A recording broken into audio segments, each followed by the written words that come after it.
요한복음 1장 16, 17절 두 절의 말씀 찾으셨으면 우리 함께 합독하도록 하겠습니다. 천천히 16, 17절 함께 읽겠습니다. 시작. 우리가 다 그의 충만한 데서 받으니 은혜 위에 은혜로라.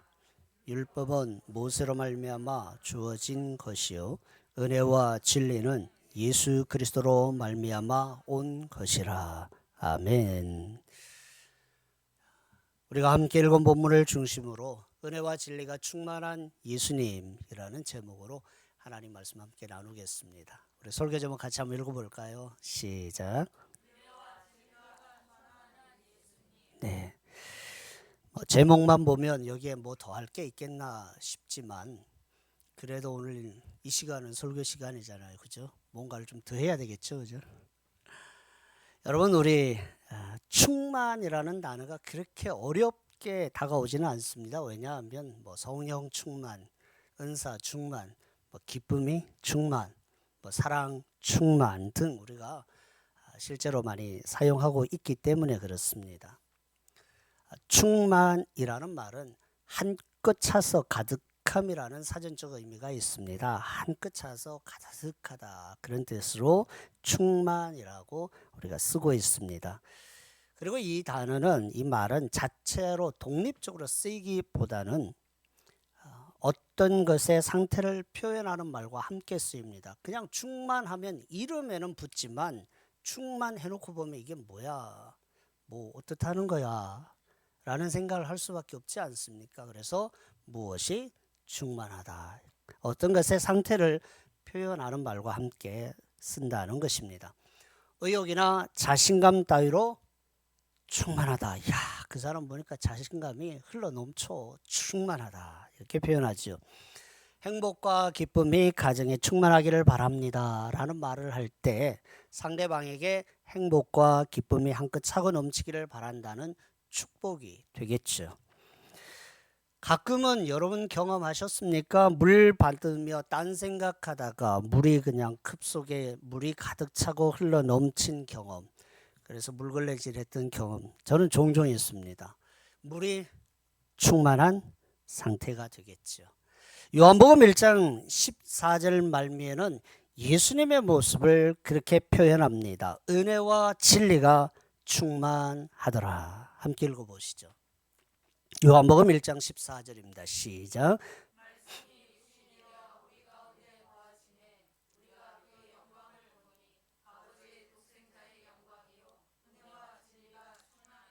아멘. 그리스도이신 예수님은 은혜와 진리가 차고 넘친다. 완전하고 완벽한 상태다. 그런 뜻입니다. 예수님에게 차고 넘치는 은혜와 진리, 그것은 무엇을 의미할까요?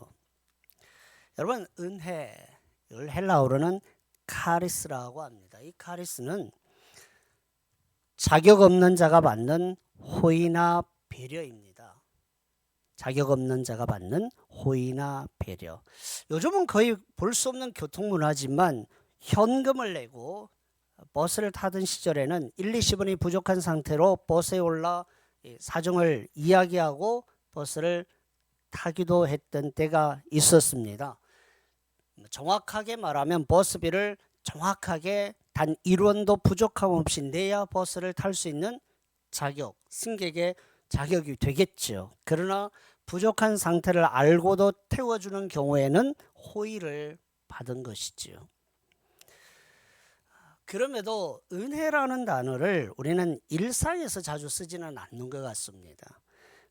덕분에 혹은 호의를 베풀어 주셔서 배려해 주셔서 라는 표현을 은혜 대신에 우리 일상에서 더 자주 사용합니다. 은혜는 교회와 성도 사이에 자주 말하고 듣는 단어 가운데 하나입니다. 교회가 은혜 받은 자의 공동체고 성도가 은혜 받은 자이기 때문에 그런 것입니다. 저와 여러분, 우리가 성도가 된 것은 전적인 하나님 은혜입니다. 인간의 전적 타락과 영적 무능은 자기 노력으로 해결 가능한 상태가 절대 아닙니다. 자력으로 자기 힘으로 개과천선하여 하나님께 내가 이렇게 되었으니 구원해 주십시오라고 구원을 요구할 수준이 절대 아니라는 말입니다. 그래서 우리는 어린 시절에 이런 찬양을 불렀던 기억이 있습니다. 오늘 울어도 못 가네의 어린이 버전입니다. 돈으로도 못 가요. 뒤에 하셔야죠. 그래요. 다시. 돈으로도 못 가요. 힘으로도 못 가요. 어여뻐도 못 가요. 압구정 성형외과 원장님이 거듭나는 수준으로 바꿀 수 있는 것은 외모예요. 어여뻐도 못 가요. 하나님 나라. 이것의 어른 버전이 울어도 못하네입니다. 나이브하게 표현하면 음식물 쓰레기 봉투가 찢어져서 새 것으로 바꾼 정도에 해당합니다. 인간의 전적 타락과 영적 무능은 그 안에 든 쓰레기에 비유할 수 있습니다. 여러분, 쓰레기라고 해서 너무 불편해하지 마십시오. 성경에는 이보다 더한 표현으로 우리의 상태를 말한 것도 있습니다. 하나님이 육신이 되어 우리에게 오신 것은 전적 타락과 영적 무능 상태에 있는 인간을 살리고 회복하기 위해서입니다. 그리고 그 결과물이 저와 여러분 우리 모두인 줄로 믿습니다. 이 사실을 사도 바울은 에베소 교회에 하나님의 말씀을 편지로 보내면서 이렇게 전합니다. 에베소서 2장 8절 9절 같이 보시죠. 시작. 너희는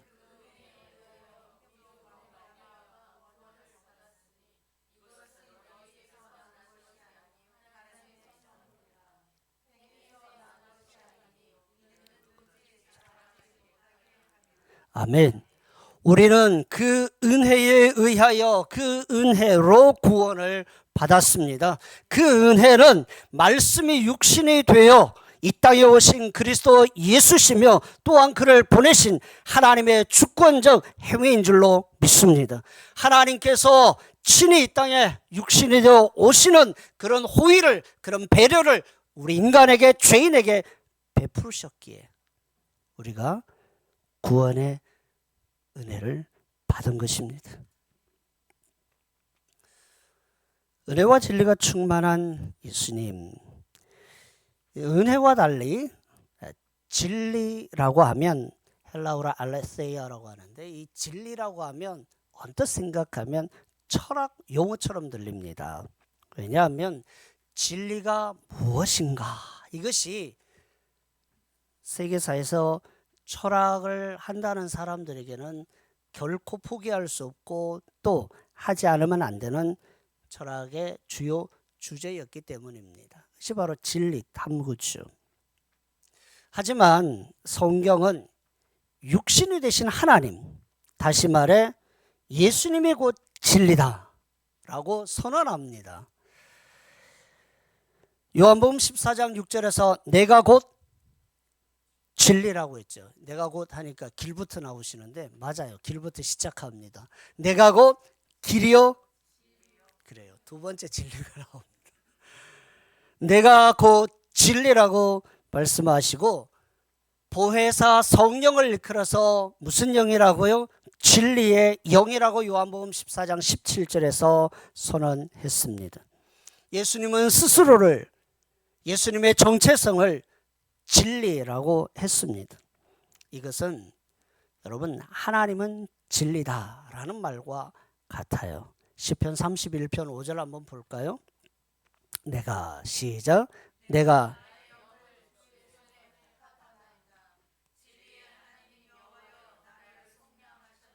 아멘.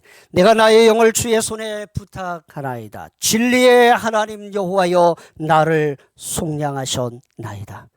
하나님은 진리시다라는 이 명제는 믿음의 선진이 지금까지도 해오는 고백입니다. 따라서 예수님께서 말씀하신 내가 곧 진리라는 말은 하나님이 육신이 되어 우리 가운데 거하신다는 것과 다를 바가 없어요. 내가 곧 진리라고 하신 예수님, 이 말은, 예수님이 하신 이 말은 하나님이 육신이 되어 우리 가운데 거한다라는 말과 같다는 겁니다. 진리신 예수님은 보이지 않는 하나님이 보이는 하나님이 되셔서 우리와 함께 하심을 눈으로 확인시켜 준 것입니다. 자격이나 가치 없는 자에게 베푸는 호의나 배려라는 뜻을 가진 은혜, 그리고 육신이 된 하나님을 의미하는 진리는 하나님이 죄인을 포기하지 않았다는 사실을 말합니다. 뭘 말한다고요? 하나님이 죄인을 포기하지 않았다. 자격이나 가치 없는 자가 죄인이잖아요. 그리고 육신이 되어 우리와 같이 거하시는 그 하나님, 왜 그렇게 하셨느냐라는 생각을 할 때 성경은 하나님이 죄인인 우리를 포기하지 않았다는 뜻입니다. 인간을 구원하기 위해서 하나님은 어디까지 낮아지고 얼마나 배척받고 멸시당할 수 있는지를 직접 몸으로 보여주셨습니다. 동시에 죄인이 죄를 용서받고 구원에 이르는 길이 오직 한 길, 다른 길은 없다. 그리스도이신 예수님을 영접하는 것, 믿는 것인 줄로 믿습니다. 이 사실을 우리에게 말씀하는 겁니다. 여러분 1장 16절 다시 한번 볼까요? 우리가 다 시작. 우리가 다 그의 충만한 데서 받으니 은혜 위에 은혜로라. 한글이 참 어려워요. 은혜 위에 은혜는 뭐고, 그죠? 뭐 어려운데 오늘 16절은 그래요. 우리가 그 은혜를 받았다는 말이에요. 일단 그렇죠? 우리가 그 은혜를 받았어요. 받았는데 차고 넘치는 가운데 받았기 때문에 은혜 위에 은혜인 거예요. 은혜에 또 은혜를 더하고 더하고 더하는 거죠.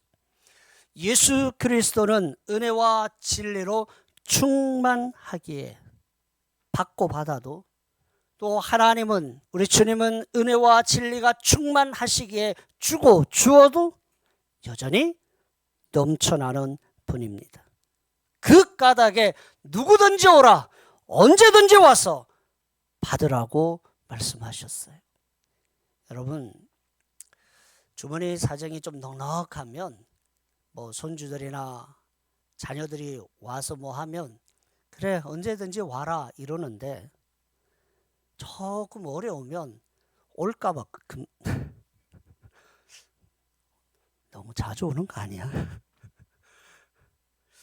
뭐 요즘 아이들, 우리 남자 우리 청년들은 군대 갔다 군 입대하면 그렇게 자주 휴가를 온다면서요. 그래서 부모들이 제발 좀 그만 와라 뭐 이런 얘기 한다는데, 오면 또 집에 뭐 이렇게 뭐라도 해줘야 됐어. 그 왜 그런 거예요? 충만하지 않아서 그래요. 통장 잔고가 충만하지 않아서 흘러차고 넘치면 뭐 10번이든 20번이든 뭐 얼마든지 와라고 얘기를 할 텐데, 없는 집에 뭐 자주 닥친다. 그 왜 그런 거죠? 다 충만하지 않아서 그런 거예요. 그런데 오늘 16절에 보니 우리가 다 그의 충만한 데서 받으니 은혜 위에 은혜더라. 은혜와 진리로 충만하게 우리는 받고 받아도 되고, 우리 주님은 은혜가 충만하시게 주고 주어도 차고 넘치는 분이십니다. 그래서 성경은 끊임없이 누구든지 오라, 언제든지 와라 라고 말씀하는 거죠. 요한복음 4장 13, 14절 한번 볼까요? 예수께서 시작. 예수께서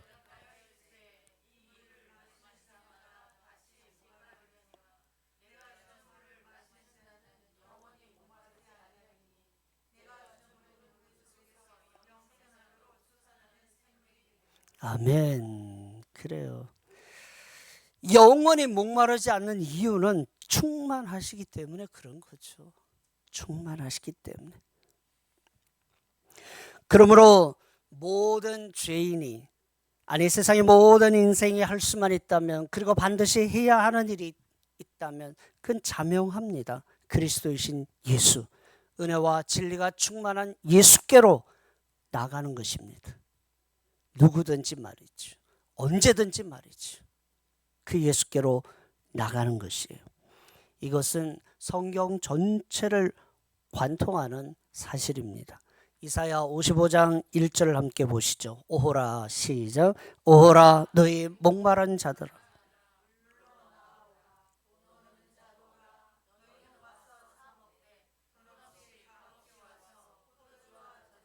아멘. 오호라. 뭔가 사정이 있는 것이 이미 전제되어 있죠. 오호라고 하는 이 표현 속에서.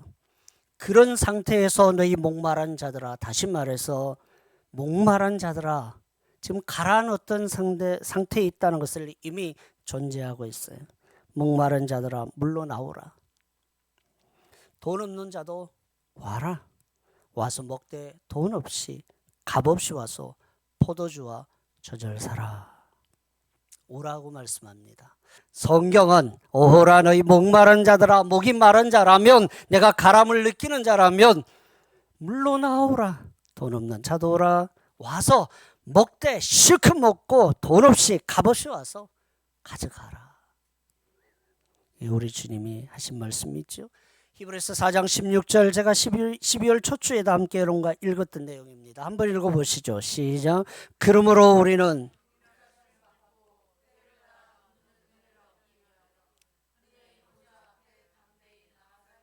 아멘. 그래요. 우리는 긍휼하심을 받고 때를 따라 돕는 은혜를 얻기 위하여, 여기서 때는요 3시, 6시, 9시, 12시를 말하는 게 아니에요. 이런 그런 시간, 우리 인간이 가지고 있는 그런 시간을 얘기하는 게 아닙니다. 3시에 가면 받고 6시에 가면 못 받고, 그게 아니에요. 때를 따라 돕는 은혜라는 말에서 때는 언제든지 말이에요. 그런 상황이 발생하면 말이에요. 그런 형편이 되면 말이죠. 그것이 밤이든 새벽이든 아침이든 정오든 상관없이 말입니다. 언제든지 돕는 은혜를 얻기 위하여, 언제든지 우리 주님은 충만하시기에, 은혜가 충만하시기에 언제든지 와도, 언제든지 올 수 있고 누구든지 와도 넉넉히 주시는 분인 줄로 믿습니다. 그래서 은혜의 보좌 앞으로 담대히 나가자는 것입니다. 때를 따라 돕는 은혜, 그래요. 새벽 은행 문을 열기 전에 오면 아이고 내가 은행, 하기야 요즘은 인터넷 뱅킹도 하니까 뭐 되더라고요. 단 은행 문을 열어야 내가 도와주지. 그때까지 기다려라고 하는 법이 없는 하나님이십니다. 때를 따라 돕는 은혜, 그것은 우리 주님이 충만하시기 때문에 그렇습니다. 돕는 은혜가 마르는 경우가 없기 때문에 그런 줄로 믿습니다. 그런 하나님의 은혜, 그 은혜는 우리의 행위를 근거로 삼지 않습니다. 17절에 이 사실을 우리에게 말합니다. 한번 보시죠. 요한복음 1장 17절 시작. 율법은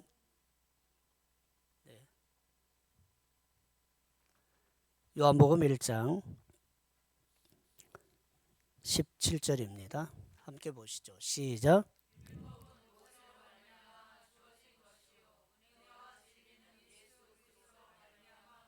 네, 한 번 더 볼까요? 율법은 시작.